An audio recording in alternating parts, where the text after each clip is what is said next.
I've solved the case.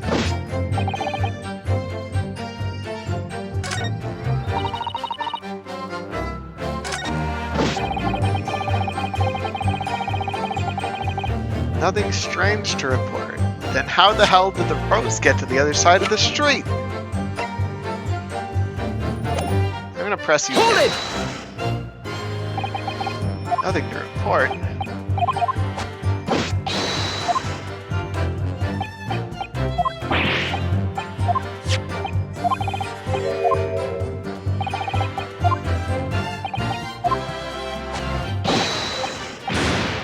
Nope.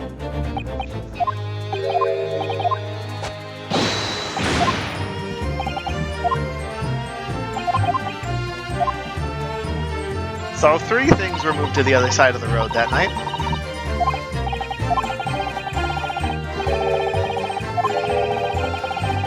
I've got a picture of what really happened. Fourth book that had no business being at the scene of the crime made me sure Miss Garrett was hiding something from us. It's becoming increasingly clear that someone else has been hiding something from us as well. I may already be armed with everything I need to strike a decisive blow here. This time it's going to expose the whole truth about this mysterious affair. Don't say affair, you're going to get the woman folk upset.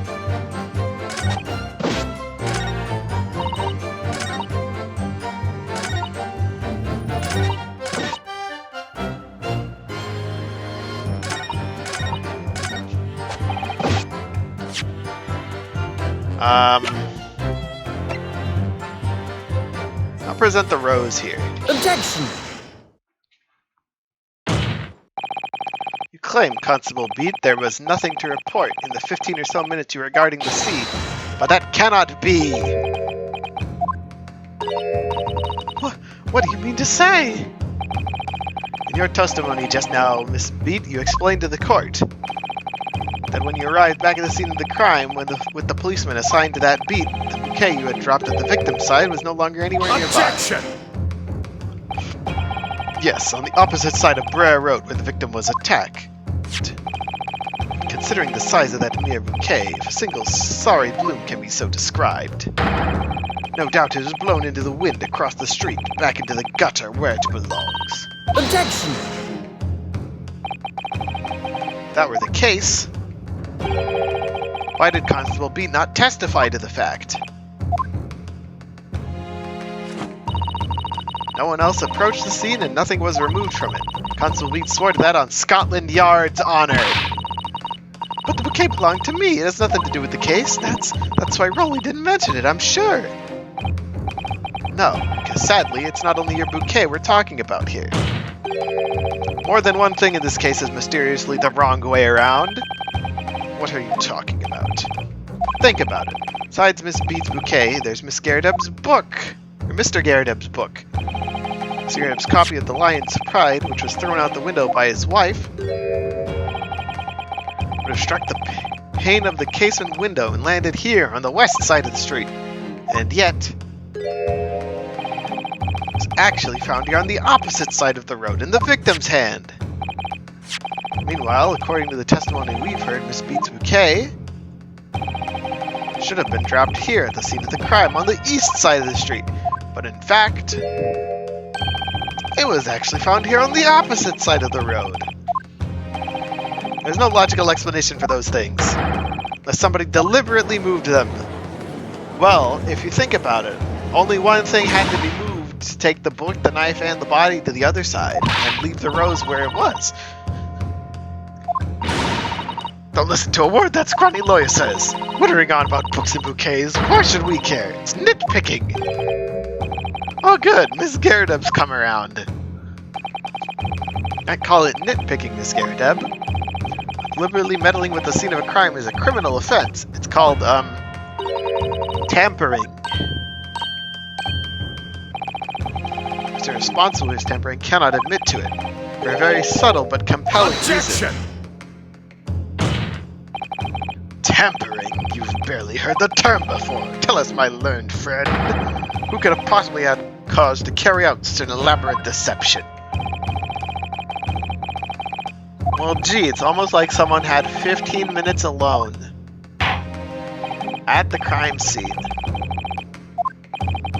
Who are you saying is responsible for tampering with the scene of the crime? Herlock Schultz. No.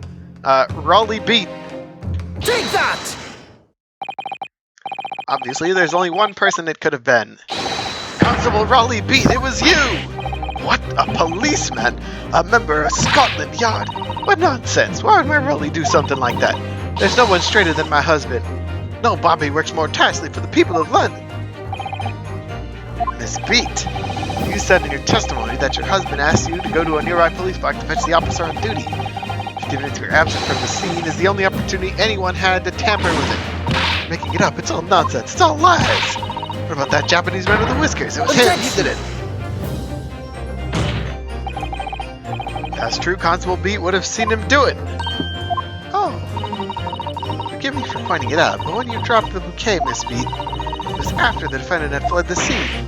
Ah, well... Objection! First, you make accusations about the landlord and his wife, and now you incriminate a policeman as well. Your accusations lack one very important thing. You claim the crime scene was tampered with. There's only one reason anyone would commit such a reckless crime, to hide something. That's right, he's right. My husband and I just happened to be there. It was on his beat! He would have had to do more work! He just wanted to sleep!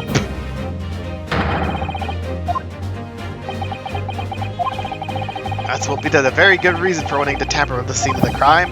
That's the key to this entire affair. Have you managed to solve this mystery? Yes! Now we have to set a trap!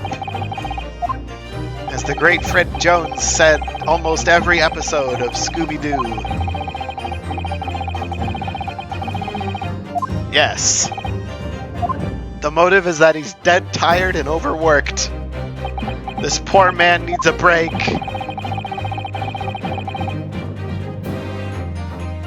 Hide the victim's falling location.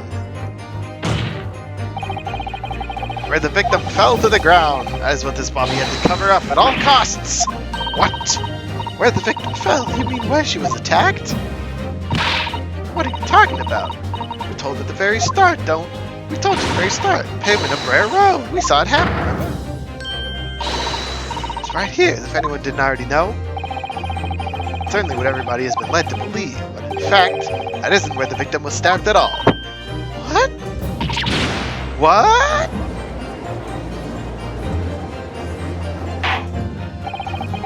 Beginning to wonder where this tumultuous trial will end, counsel. That's your assertion, then the court is dying to know, my Japanese friend. Where are you proposing the crime actually took place? Come on, Van Zeeks, you're not an idiot. Take that! Over here. Where the other end? But that's on the opposite side of the road? I don't understand. Evening in question, Sir Garrett's book fell directly down from the open window above, and your bouquet never moved at all. What did move was the scene of the crime itself! Good gracious! Objection! Perhaps you haven't been listening to the ample testimony the court has heard. These witnesses both saw the moment the attack took place. That's right, I saw it with my own eyes. It was 5 o'clock in the evening and already dark. There's typical London fog. Thank you! Finally someone mentions the damn fog!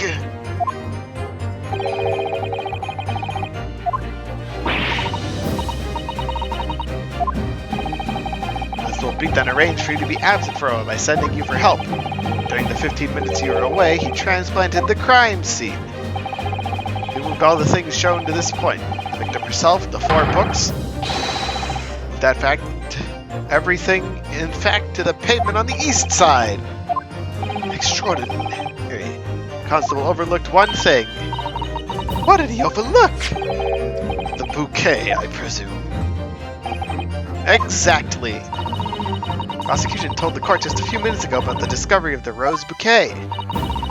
Lord Van Zeek said it wasn't noticed until the morning, as it lay where the street lamps cast no light.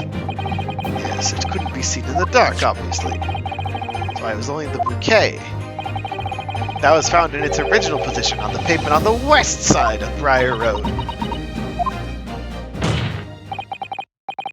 that is the defense's theory about what really happened that evening. How do you respond, Constable Roy Beat?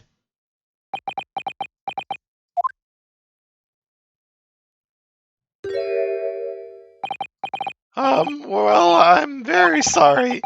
I didn't mean to nod off again, but I haven't slept properly in a month. Did I miss anything important? God damn it, Rolly! Is it true, isn't it? What the lawyer says all lies, isn't it? No, it is, because you're the most upstanding, righteous man I know. Statistically speaking, that says more about you than it does about him. I had a dream, a terrible dream. All the things I did that night. Everything come out. Everything exposed. Only, it seems, it wasn't a dream at all. Good golly! Order, order, order! What on earth is the meaning of this? Oh, Rolly, why would you do something like this? Moving a corpse is a criminal offense, isn't it? Wishing the victim dead should be one too. Constable, explain yourself. Why would you do this? As a respected member of Scotland Yard, your duty is to protect the good people of London Town. I can't say, sir. What? Really am ever so sorry about all this. You're damaging the Yard's reputation for everything. Up a possible explanation. For a while on that particular evening, Constable Beat felt compelled to move the scene of the crime. I can think of one reason. What? How could you possibly know? A foreigner presuming to understand the mind of a Scotland Yard policeman. Yet, Lord Van Zieks, it is this foreigner who has uncovered the startling truth of the matter thus far. I believe it would be beneficial to the court to hear this extraordinary young lawyer's theory. Counsel for the defense, if you please. Yes, my lord. Now then, I think you had better show us some evidence. At once, my lord. It's his little book thingy.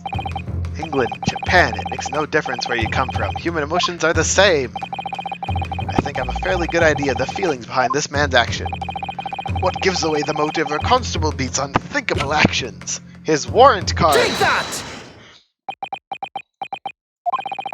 I realize I'm a foreigner in this land. I've only just arrived from Japan. That's why all this information about London's so-called bobbies is completely new to me. I've learned that, though honorable, patrolling the beat is the most demanding work in the world, for example. Keeping the peace, looking after the citizens on his beat in all kinds of ways.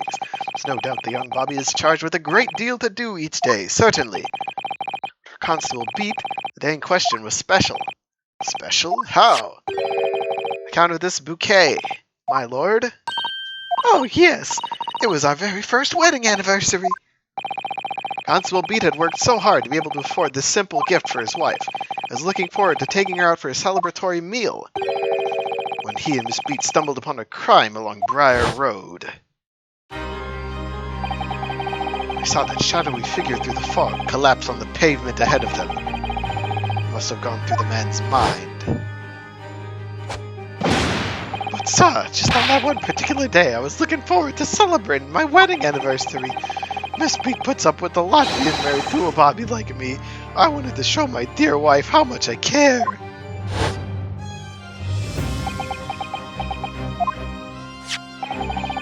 This is the warrant card Constable Beat offered to lend me earlier.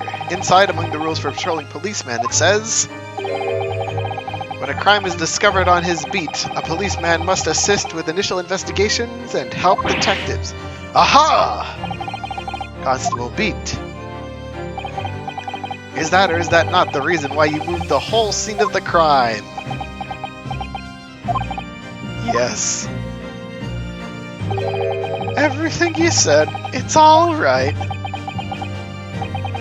So that's it. It was all to do with the boundary of your beat. Oh! Exactly. To summarize, incident actually occurred on Constable Beat's beat. Good gracious, Constable! Do you realize the gravity of what you have done? It was the first time since I became a copper that I'd ever cursed God. Stay close to me, Pat. The criminal could still be lurking somewhere. As we ran over to the scene, I had every intention of doing my duty as a police officer. Gotta report this to the station as quickly as possible. But then it dawned on me. Realized where we were, where the victim was lying, and what that meant for me.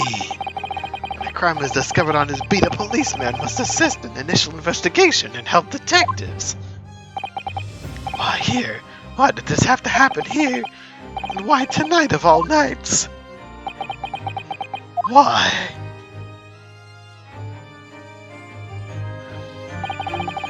Coppers shouted to guard the scene of the crime, so I told Pat she'd have to go to the nearest police box and fetch whoever was on duty there. Just then, I opened my mouth to speak. It just came out. I couldn't believe the words that were coming out of my own mouth. This is the next to beat to mine, Pat, so you have to go to the police box that covers it. Turn light on Meerschaum and then turn there, and then you'll be at the police box. Try not to get lost. This is so sad. But hey, we're gonna get the not guilty. We did it. And there's no actual real criminal because it was once again an axe stake.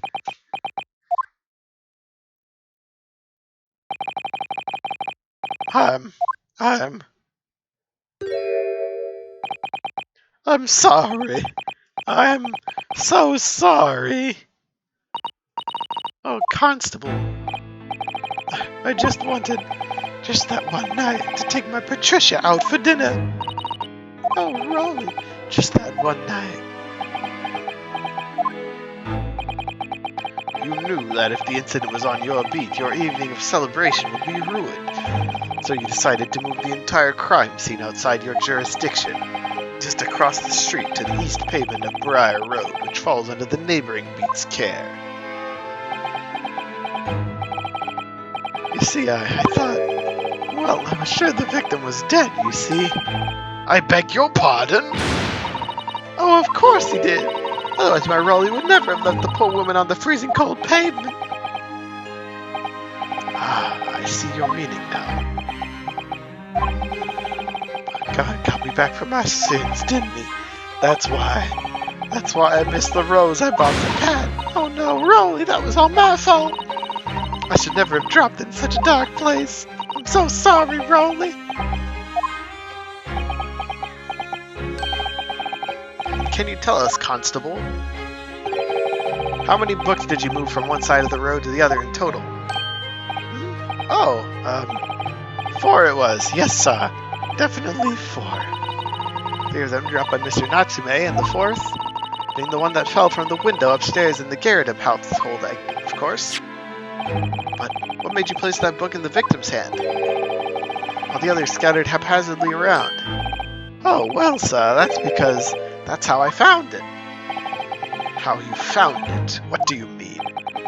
You first ran to the scene. The victim was already holding that book, so when I moved everything, made sure it was still in her hand. Sure, was this book the Lion's Pride that the victim was holding? Oh, yes, sir. No doubt about it, sir. So she bent down to pick up the book, and then the knife fell down from above and landed in her bag.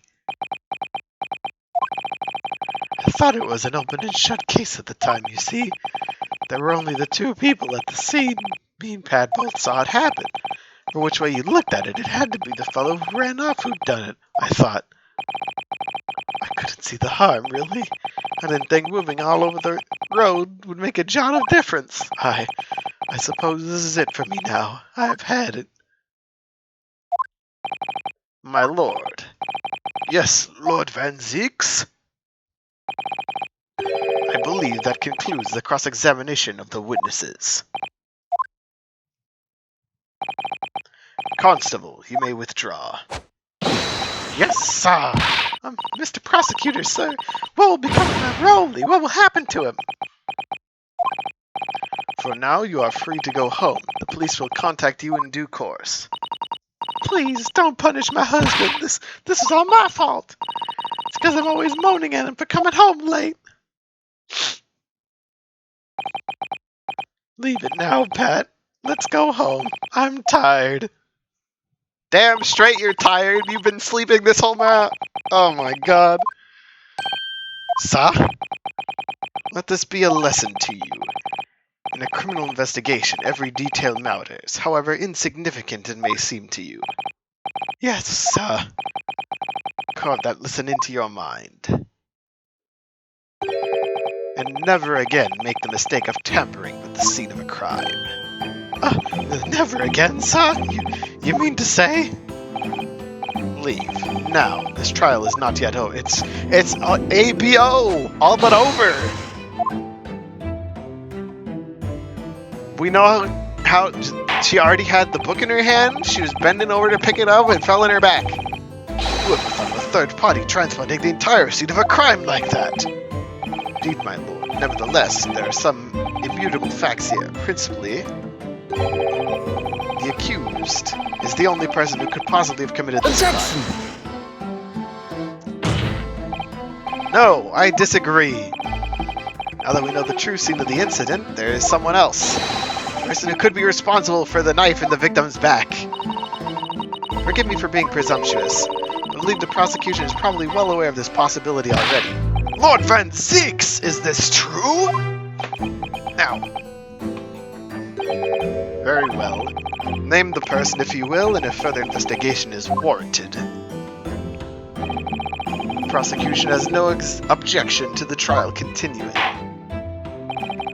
You will name this other person who could have perpetrated the crime. I present Joan Garadeb. Take that! A.K.A. Juror number 4, a.k.a. the Garadeb household maid. Defense would like to request the cross-examination of a new witness. Once again? My assistant made the same request earlier. In order to finally reveal the truth about this case, it is imperative we cross-examine juror number 4, Miss Joan Garadeb. Me? Oh, dearie me!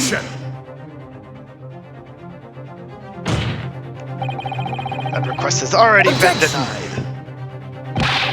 Situation is very different now.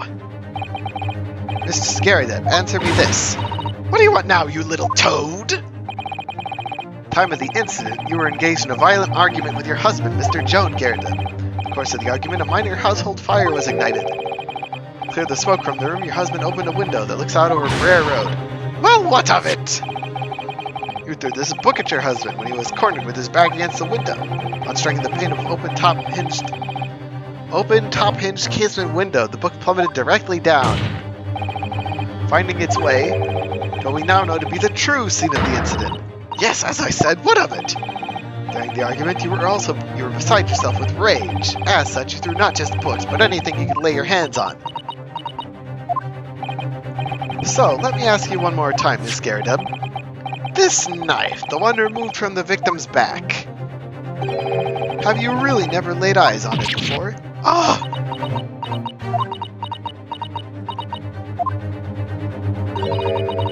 I don't recall it. Seriously? Am I supposed to remember everything I picked up and threw at my husband? Anyway, the man over in all that regalia said members of the jury needn't testify, didn't he? Conveniently, Objection! yes. No, I have no recollection of saying that at all, juror number 4. Oh! Make no mistake, you jurors are not special in any way. You are not immune to the judicial process. If you know something about this knife, madam, let the truth come out. But that's just a common or garden knife. It could have come from anywhere. We have several like that at home. If one went missing, how would you expect me to know? What's that? Are you joking? What are you saying, please, Miss Garadeb? You're the maid! You're supposed to keep track of stuff like that! Now you listen to me. I refuse to believe all this nonsense. I couldn't bear the thought that I'd injured someone. Do you hear?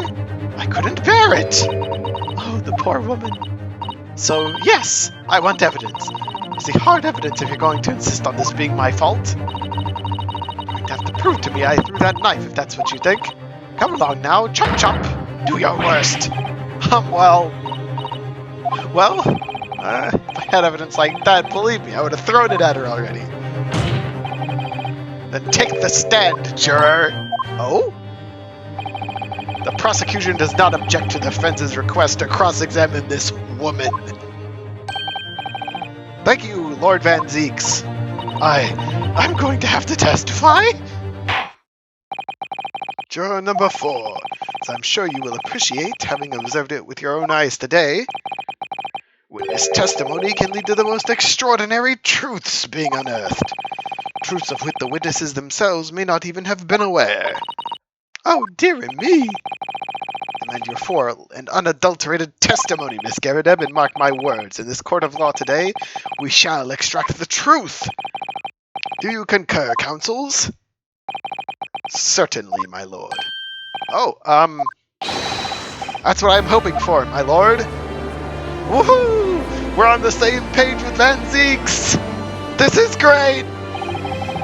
Such a strange feeling. The first time since arriving in this country actually feels real.